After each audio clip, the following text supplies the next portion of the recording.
এই মুসুরির ডাল আর পালং শাক দিয়ে রেসিপিটা কী করে করছি একবার হলেও দেখুন। মুসুরি দিয়ে পালং শাক করবো দেখুন। তো খুব কচি কচি শাকগুলো হতে হবে, একদম ছোট ছোট। দিয়েছি তেল, 5 ফোড়ন আর রসুন দিয়ে দিয়েছি। এবার আলু আর বেগুনগুলো ভালো করে ভেজে নেব।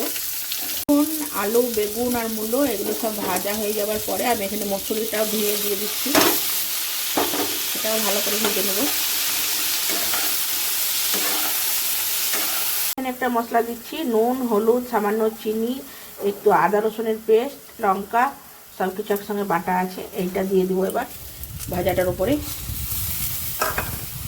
এটা ভালো করে কষে নেব।